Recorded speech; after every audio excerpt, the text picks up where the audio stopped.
Good evening.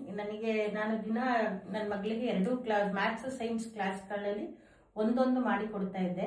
ಆದರೆ comment section ಅಲ್ಲಿ 2 ಕ್ಲಾಸ್ಗಳನ್ನ ಮಾಡಿ ಅಂತ ಕಾಮೆಂಟ್ಸ್ ಬರ್ತಾ ಇದೆ. ನನಗೆ ಟೈಮ್ ಆಗ್ತಾ ಇಲ್ಲ ಅಷ್ಟೊಂದು ಮಾಡಕ್ಕೆ. ಡೈಲಿ ಒಂದೊಂದು ಮಾಡ್ತಾ ಇರ್ತೀನಿ. ಟೈಮ್ ಆದಾಗ 2 ಕ್ಲಾಸ್ಗಳನ್ನ ಮಾಡಿ ಹಾಕ್ತೀನಿ. ಇವತ್ತು ನಾವು ಫಿಸಿಕ್ಸ್ ಚಾಪ್ಟರ್ ಅಲ್ಲಿ ಫಸ್ಟ್ ಯೂನಿಟ್ ಓದ್ತಾ ಇದೀವಿ. Describing motion around us. What is motion? Motion ಅಂತ ಹೇಳಿದ್ರೆ ನಾವು ಮೂವಿಂಗ್ ಆಬ್ಜೆಕ್ಟ್ ಅಂತ ಹೇಳ್ತೀವಿ. ಯಾವಾಗ್ಲೂ ಇಟ್ಸ್ ಕಾಲ್ಡ್ ಮೋಷನ್. ಈಗ ಆಬ್ಜೆಕ್ಟ್ ನ ಒಂದು ಮೂವಿಂಗ್ ಪೊಸಿಷನ್ ತರಿರೋದು ಅಥವಾ ಮೂವಿಂಗ್ ಅಲ್ಲಿ ಏನೇ ಕಾಣಿಸಿದ್ರು ಅದು ಮೋಷನ್ ಇದೆ ಅಂತ ಹೇಳ್ಬಿಟ್ಟು ಹೇಳ್ತೀವಿ. ಇನ್ನು ಈ ಚಾಪ್ಟರ್ ಈಗ ಮಕ್ಕಳೆಲ್ಲ ಹಿಂದೆ ಚಾಪ್ಟರ್ಗಳಲ್ಲಿ ಎಲ್ಲಾದನ್ನು ಓದಿದ್ದಾರೆ, ಮೋಷನ್ ಬಗ್ಗೆ ಎಲ್ಲ ಓದಿದ್ದಾರೆ. ಸೊ ಇವತ್ತಿನ ಚಾಪ್ಟರ್ ಅಲ್ಲಿ motion in a straight line will be the first topic for 9th standard. Allow me to motion in a straight line. Here, when an object moves in a straight line, its motion is called as a linear motion. ಯಾವುದೇ ಒಂದು object ನಾವು ಹಾಕಿದ line ಮೇಲೆ ಹೋಗ್ತಾ ಇದೆ, ಒಂದು straight line ಮೇಲೆ pass ಆಗ್ತಾ ಇದೆ ಅಂತ ನಾವು ಅಂದ್ಕೊಳ್ತಾ ಇದೀವಿ ಅಂತ ಹೇಳಿದ್ರೆ ಅದನ್ನ ಲೀನಿಯರ್ ಮೋಷನ್ ಅಂತ ಕರಿತೇವೆ. It also can be called as motion in a straight line ಅಂತ ಕರಿತೀವಿ. ಫಾರ್ ಎಕ್ಸಾಂಪಲ್, ಅಥ್ಲೆಟ್ಸ್ ರನ್ ಆಗ್ತಾರಲ್ವಾ, ಟ್ರ್ಯಾಕ್ ಅದು ಸ್ಟ್ರೈಟ್ ಲೈನ್ ಅಲ್ಲಿ ಇರುತ್ತೆ, ಅದು ಎಕ್ಸಾಂಪಲ್. ನೆಕ್ಸ್ಟ್ ಆಮೇಲೆ ಸ್ವಿಮ್ಮಿಂಗ್ ಪೂಲ್ ನೋಡಿದಿರಾ? ಸ್ವಿಮ್ಮಿಂಗ್ ಪೂಲ್ ಅಲ್ಲಿ ಸ್ವಿಮ್ಮಿಂಗ್ ರೇಸ್ಗೆ ಲೈನ್ಸ್ ಡ್ರಾ ಮಾಡಿರ್ತಾರೆ. ಅಲ್ಲಿ ಸ್ವಿಮ್ಮರ್ ಮೂವ್ ಆಗ್ತಿದ್ರೆ it's in a straight line. And vertically falling ball, ನಾನೊಂದು ಬಾಲ್ ಎಸ್ತೀನಿ, ಅದು ಮೇಲೆ ಸ್ಟ್ರೈಟ್ ಆಗಿ ಹೋಗಿ ಮತ್ತೆ ಫಾಲ್ ಡೌನ್ ಆಗೋದು ಸ್ಟ್ರೈಟ್ ಆಗಿ ಫಾಲ್ ಡೌನ್ ಆಗುತ್ತೆ. Moving car along A straight stretch highway, ಯಾವ್ದಾದ್ರು ಒಂದು ಹೈವೇಲಿ ಒಂದು ಕಾರ್ ಮೂವ್ ಆಗ್ತಾ ಇದೆ, ಅದು ಯಾವಾಗ ಸ್ಟ್ರೈಟ್ ಸ್ಟ್ರೆಚ್ ಅಲ್ಲಿ ಮೂವ್ ಆಗ್ತಾ ಇದೆ ಹೈವೇ ಒಳಗೆ, ಆ ಮೋಷನ್ ಎಲ್ಲ ನಾವೇನಂತ ಕರಿತೀವಿ? Motion in a straight line ಅಂತ ಕರಿತೀವಿ. ಇನ್ನೂ ಬೆಸ್ಟ್ ಎಕ್ಸಾಂಪಲ್ ಹೇಳ್ಬೇಕು ಅಂತ ಹೇಳಿದ್ರೆ ಟ್ರೈನ್ ಟ್ರ್ಯಾಕ್ಸ್ ಇರುತ್ತಲ್ವಾ, ಅದು ಸ್ಟ್ರೇಟ್ ಆಗಿರುತ್ತೆ, ಕೆಲವೊಂದೊಂದು ಕರ್ವ್ ಇಲ್ದಲೆ ಅಲ್ಲಿ ಟ್ರೈನ್ ಮೂವ್ ಆಗ್ತಾ ಇದೆ ಅದ್ರ ಮೇಲೆ, ಅದನ್ನ ನಾವು motion in a straight line ಅಂತ ಕರಿತೀವಿ. Which will be the example for the motion in a straight line. ಬಟ್ಟೆ okay. First straight line motion ಗೊತ್ತಾಗ್ಬೇಕು ಅಂತ ಹೇಳಿದ್ರೆ ನಮಗೆ position of an object ಗೊತ್ತಿರಬೇಕು. Second topic will be the describing position. Okay, it's a specified fixed point. It's also called as a reference point. The distance and direction of the object with respect to the reference point.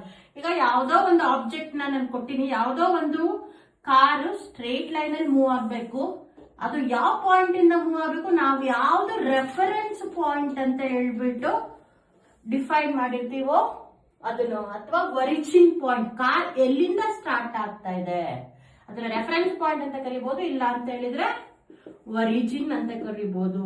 ಇದನ್ನ ನಾವು describing position ಅಂತ ಕರಿತೇವೆ for any instant of time. ಈಗ first 1 second car ಇಲ್ಲಿತ್ತು ಅಂತ ತೆಗೆದುಕೊಂಡ್ರೆ, for the second second it will be in this position.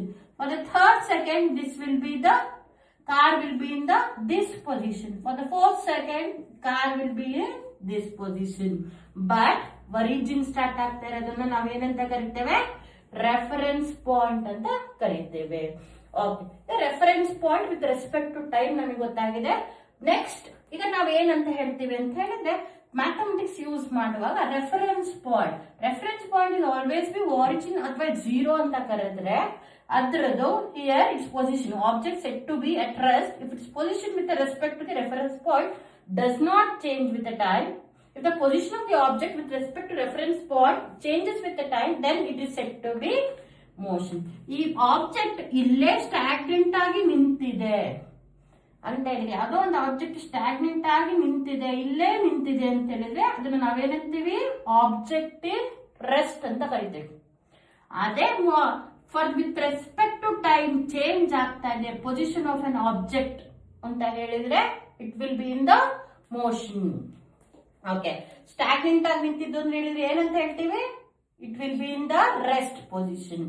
ಅದೇ with respect to time ಅದು position change ಆಗ್ತಿದೆ ಅಂತ ಹೇಳಿದ್ರೆ it will be in the motion ಅಂತ ಕರಿತೇವೆ. ಓಕೆ, ಒಂದು ಆಬ್ಜೆಕ್ಟ್ ಇಲ್ಲಿ ಸೆಂಟರ್ ಇಂದ ಆರಿಜಿನ್ ಆಗ್ತಾ ಇದೆ ಅಂತ ತಿಳ್ಕೊಳ್ಳಿ. ಇದು it can move in a forward direction or it can move in a backward direction. So forward direction is always denoted by plus positions. Okay, backward position is always denoted by minus.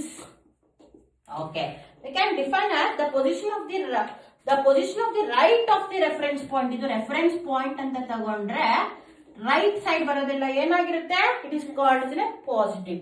Left side ಬರೋದೆಲ್ಲ ಏನಾಗಿರುತ್ತೆ, ಯಾವಾಗ್ಲೂ negative ಆಗಿರುತ್ತೆ. ನೀವು number line ಅಲ್ಲಿ ಎಲ್ಲ draw ಮಾಡಿದೀರಲ್ವಾ, ಅದೇ ತರ ಇರುತ್ತೆ ಪೊಸಿಷನ್. ಓಕೆ, ಇದನ್ನ ಎಕ್ಸ್ಪ್ಲೈನ್ ಮಾಡಿದೀನಿ. ಇದಕ್ಕೊಂದು ಎಕ್ಸಾಂಪಲ್ ನೋಡೋಣ. ಈಗ next example will be taken.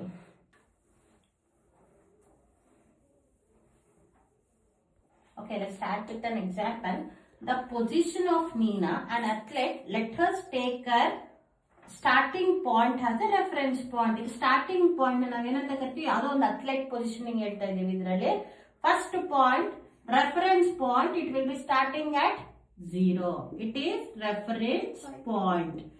And here let us make a straight line. ಒಂದು ಸ್ಟ್ರೇಟ್ ಲೈನ್ ಬರ್ದಿದ್ದೀವಿ with a distance mark on it and mark with respect to origin position ಬರ್ತಿದ್ದೀವಿ.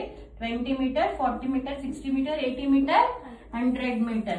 ಅದೇ left side ಬಂದು ಅಂತ ಹೇಳಿದ್ರೆ -20, -40 like that. It will goes on. Okay, and athlete starts running from O. athlete ಎಲ್ಲಿಂದ start ಮಾಡಿದ್ರು ಓಡಕ್ಕೆ? O ಇಂದ start ಮಾಡಿದ್ದಾರೆ. and her positions at 2 instant of time. ಒಂದ್ರಲ್ಲಿ ನೋಟ್ ಮಾಡಿದ್ದಾರೆ.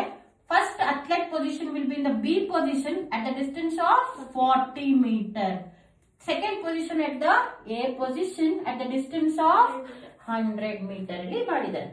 ಓಕೆ, ಇದರಲ್ಲಿ ಫಾರ್ವರ್ಡ್ ಡೈರೆಕ್ಷನ್ ಇದೆ, ಬ್ಯಾಕ್ವರ್ಡ್ ಡೈರೆಕ್ಷನ್ ಇದೆ. Forward direction it will be denoted by positive signs. Backward direction will be denoted by the negative sign. Okay, here ಇನ್ನು distance travelled. What is the distance travelled? ಈಗ ನಿಮ್ಗೆ ಒಂದು ಏನ್ ವಿಷಯ ಗೊತ್ತಾಗ್ಬೇಕು ಅಂತ ಹೇಳಿದ್ರೆ, ಫಸ್ಟ್ ಆಫ್ ಆಲ್ ಏನ್ ಗೊತ್ತಾಗ್ಬೇಕು ಇದರಲ್ಲಿ ಅಂತ ಹೇಳಿದ್ರೆ, ಈ ಅಥ್ಲೆಟ್ ಒಂದು ಪರ್ಟಿಕ್ಯುಲರ್ ಟೈಮ್ ಅಲ್ಲಿ first she reach the A point. ಎಷ್ಟು ಡಿಸ್ಟೆನ್ಸ್ ಕವರ್ ಮಾಡ್ತಾಳೆ? 100 ಮೀಟರ್. ಮತ್ತೆ runs back and she reaches at the point B at the position of 40 meter. ನಾವು ಇದ್ರಲ್ಲಿ 2 ಕಾನ್ಸೆಪ್ಟ್ಸ್ ಹೇಳ್ತೀವಿ. One will be the distance traveled. Second one will be the displacement. Okay, ಇದರಲ್ಲಿ ನಾನು general ಆಗಿ ಹೇಳ್ತೀನಿ distance ಟ್ರಾವೆಲ್ಡ್ಗೂ ಡಿಸ್ಪ್ಲೇಸ್ಮೆಂಟ್ಗೂ ಏನ್ difference ಇದೆ ಅಂತ ಹೇಳ್ಬಿಟ್ಟು. First distance travelled. ಈಗ ನನಗೊಂದು ಪಾಯಿಂಟ್ ಬರ್ದಿದ್ದೀನಿ, ನನ್ನ ಹತ್ರ ಒಂದು ಏನೋ ಒಂದಿದೆ, ಇಲ್ಲಿ ಆಬ್ಜೆಕ್ಟ್ ಇದೆ ಅಂತ ತಿಳ್ಕೊಳ್ಳಿ. ಮಕ್ಳ ಹತ್ರ ಕಾರ್ ಇಟ್ಕೊಂಡಿದ್ದಾರೆ ಅಂತ ತಿಳ್ಕೊಳ್ಳಿ. ಕಾರ್ ಆಟ ಆಡೋ ಕಾರ್ ಇಟ್ಕೊಂಡಿದ್ದಾರೆ ಮಕ್ಳುಗಳು. ಆ ಮಕ್ಳುಗಳು ಏನ್ ಮಾಡ್ತಾ ಇದಾರೆ ಅಂದ್ರೆ ಕಾರ್ನ ಮನೇಲಿ ಎಲ್ಲಾ ಕಡೆ ಸುತ್ತಿಸ್ತಾ ಇದಾರೆ. ಆಮೇಲೆ they will come to the original position. ಈಗ ಒಂದು ಕಾರು ಇಲ್ಲೆಲ್ಲಾ ಸುತ್ತಾಡಿ ನಮಗೆ it will come to the original position. ಈಗ ಕಾರ್ ಸುತ್ತಾಡಿ ಬಂದಿದೆಯಾ ಇಲ್ವಾ? ಸುತ್ತಾಡಿ ಬಂದಿದೆ. ಸುತ್ತಾಡಿ ಬಂದಿರೋದನ್ನ ನಾವೇನಂತ ಕರಿತೇವೆ? ಡಿಸ್ಟೆನ್ಸ್ ಟ್ರಾವೆಲ್ಡ್ ಅಂತ ಕರಿತೇವೆ. ಅದೇ ಕಾರ್ ಎಲ್ಲಿತ್ತು ಅಲ್ಲೇ ಇದೆ. ಏನಾದ್ರು ಪ್ಲೇಸ್ ಚೇಂಜ್ ಆಗಿದೆಯಾ ಕಾರಿಂದು? ಚೇಂಜ್ ಆಗಿಲ್ಲ. At that time I can call it as an displacement. Displacement of object is always 0. ಯಾವ ಒರಿಜಿನಲ್ ಪಾಯಿಂಟ್ ಅಲ್ಲೇ ಒರಿಜಿನಲ್ ಪಾಯಿಂಟ್ ಅಲ್ಲೇ ಕಾರ್ ಇದೆ ನಮ್ಮ ಹತ್ರ, ಅದು ಅದೇ ಪೊಸಿಷನ್ ರೀಚ್ ಮಾಡ್ತಾ ಇದೆ. At that time I can call it as displacement. ಆ ಕಾರ್ ಎಲ್ಲಿಗಾದ್ರು ಬೇರೆ ಪ್ಲೇಸ್ ಹೋಗಿ ಕೂತಿದ್ಯಾ? ಇಲ್ಲ, ಅದೇ ಇದ್ದಿದ್ದ ಪೊಸಿಷನ್ ಅಲ್ಲೇ ಇದೆ. ಸೊ ಡಿಸ್ಪ್ಲೇಸ್ಮೆಂಟ್ ಏನಾಯ್ತು? 0 ಆಯ್ತು. ಬಟ್ ಕಾರ್ ಟ್ರಾವೆಲ್ ಮಾಡಿದ್ಯಾ? ಟ್ರಾವೆಲ್ ಮಾಡಿದೆ. ಡಿಸ್ಟೆನ್ಸ್ ಟ್ರಾವೆಲ್ಡ್ ಇದೆ, ಬಟ್ ಡಿಸ್ಪ್ಲೇಸ್ಮೆಂಟ್ ಆಬ್ಜೆಕ್ಟ್ ಇಲ್ಲ. Okay, fine. ಈಗ ಅಥ್ಲೆಟ್ ಎಕ್ಸಾಂಪಲ್ ಬಂದ್ರೆ ಈಗ ನೋಡ್ಕೋ. First athlete example, first athlete ಎಲ್ಲಿಗೆ ರೀಚ್ ಆಗ್ತಾರೆ? ಎ ಪಾಯಿಂಟ್ ರೀಚ್ ಆಗ್ತಾರೆ. ಎಷ್ಟು ಡಿಸ್ಟೆನ್ಸ್ ಕವರ್ ಆಯ್ತು? ಎ ಪಾಯಿಂಟ್ ರೀಚ್ ಆದಾಗ 100 ಬಂತು. ಆಮೇಲೆ ಅವ್ರು ಮತ್ತೆ ರನ್ಸ್ ಬ್ಯಾಕ್ ಅಂತ ಹೇಳಿದ್ರೆ ಎಲ್ಲಿ ಪೊಸಿಷನ್ ಬಂದ್ರು? ಪಾಯಿಂಟ್ ಬಿ ಬಂದ್ರು. ಇಲ್ಲಿಂದ ಇಲ್ಲಿಗೆ ಮತ್ತೆ ಓಡ್ಕೊಂಡ್ ಬಂದಿದಾರಲ್ವಾ? ಟೋಟಲ್ ಎಷ್ಟು ಡಿಸ್ಟೆನ್ಸ್ ಆಗುತ್ತೆ? ಎ ಟು ಬಿ ಕರೆಕ್ಟ್ ಆಗಿ ನೋಡ್ಕೊ. ಇಲ್ಲಿ 100 ಇದೆ ಪಾಯಿಂಟ್. ಅವರು ವಾಪಸ್ ಬಂದಿರೋದು ಎಲ್ಲಿಗೆ ಬಂದಿದ್ದಾರೆ? 40 ಬಂದಿದ್ದಾರೆ. 100 minus 40 it will be the 60. ಅರ್ಥ ಆಗ್ತಾ ಇದೆಯಾ? 100 ಮತ್ತೆ ಫಸ್ಟ್ ಇಲ್ಲಿ ಹೋದ್ರು 100 ಮೀಟರ್ ಕವರ್ ಆಯ್ತು. ಮತ್ತೆ ವಾಪಸ್ ಬಂದ್ರು 100 minus 40 will be the 60. Okay, total distance ಎಷ್ಟಾಯ್ತು? 160. Distance travelled will be 160. ಅದೇ ನೋಡು, ಡಿಸ್ಪ್ಲೇಸ್ಮೆಂಟ್ ಬರಿಬೇಕೀಗ ನಾನು. ಓಕೆ, ಡಿಸ್ಪ್ಲೇಸ್ಮೆಂಟ್ ಬರೆಯುವಾಗ ಅಥ್ಲೆಟ್ ಎಲ್ಲಿದ್ರು? ಫಸ್ಟ್ 0 ಇದ್ರು. ಎಂಡ್ ಪಾಯಿಂಟ್ ಅಲ್ಲಿ ಅಥ್ಲೆಟ್ ಎಲ್ಲಿದ್ದಾರೆ? 40 ಇದ್ದಾರೆ. What is the displacement of the object here? ಅಥವಾ ಅಥ್ಲೆಟ್ ಇನ್ ಡಿಸ್ಪ್ಲೇಸ್ಮೆಂಟ್ ಡಿಸ್ಟೆನ್ಸ್ ಎಷ್ಟು? 40. Displacement will be the 40. ಇಲ್ಲಿ ಪ್ರತಿಯೊಂದು ಸಿಚುಯೇಷನ್ ಅಲ್ಲಿ distance travelled May R may not be equal to displacement. ಈಗ ಫಾರ್ ಎಕ್ಸಾಂಪಲ್, ಒಬ್ಬ ಅಥ್ಲೆಟ್ ಬರೇ O to A ರೀಚ್ ಆಗಿದ್ದಾರೆ, O to B reach ಆಗಿದ್ದಾರೆ ಅಂತ ಹೇಳಿದ್ರೆ, ಅವ್ರು ಎ ಪಾಯಿಂಟ್ ಗೆ ಹೋಗಿಲ್ಲ ಅಂದ್ರೆ ಡಿಸ್ಟೆನ್ಸ್ ಟ್ರಾವೆಲ್ಡ್ ಎಷ್ಟಾಗಿರುತ್ತೆ? 40. ಡಿಸ್ಪ್ಲೇಸ್ಮೆಂಟ್ ಎಷ್ಟಾಗಿರುತ್ತೆ? 40. ಇಲ್ಲಿ distance travelled is equals to displacement. ಅರ್ಥ ಮಾಡ್ಕೋಬೇಕಾಗಿರೋದು ಎರಡೇ ಕಾನ್ಸೆಪ್ಟ್. ಡಿಸ್ಟೆನ್ಸ್ ಟ್ರಾವೆಲ್ಡ್, ಡಿಸ್ಪ್ಲೇಸ್ಮೆಂಟ್ ಎರಡು ಬೇರೆ ಬೇರೆ ಕ್ವಾಂಟಿಟಿ.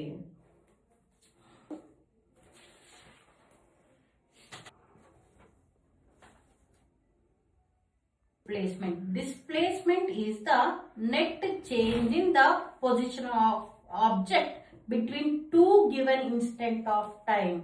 ಅಂತ ಹೇಳಿದ್ರೆ ಎರಡು ಟೈಮ್ ಅಲ್ಲಿ, ಒಂದು ಗಿವನ್ ಟೈಮ್ ಅಲ್ಲಿ ಆಬ್ಜೆಕ್ಟ್ ಯಾವ ಪ್ಲೇಸ್ ಇಂದ ಯಾವ ಪ್ಲೇಸ್ ಗೆ ರೀಚ್ ಆಗಿದೆ ಅದನ್ನ ನಾವೇನಂತ ಕರಿತೇವೆ? ಡಿಸ್ಪ್ಲೇಸ್ಮೆಂಟ್ ಅಂತ ಕರಿತೇವೆ.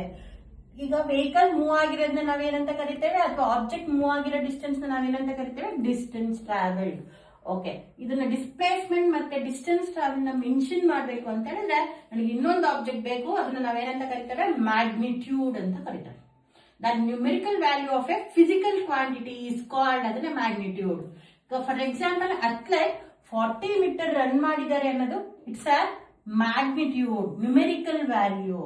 ಅಥವಾ ಅಥ್ಲೆಟ್ 100 ಮೀಟರ್ ಕವರ್ ಮಾಡಿದ್ದಾರೆ ಅಂತ ಹೇಳ್ತಿರೋದನ್ನ ನಾವು ಏನಂತ ಕರಿತೇವೆ? ಅದು numerical value given to the distance. It is called the magnitude of the physical quantity.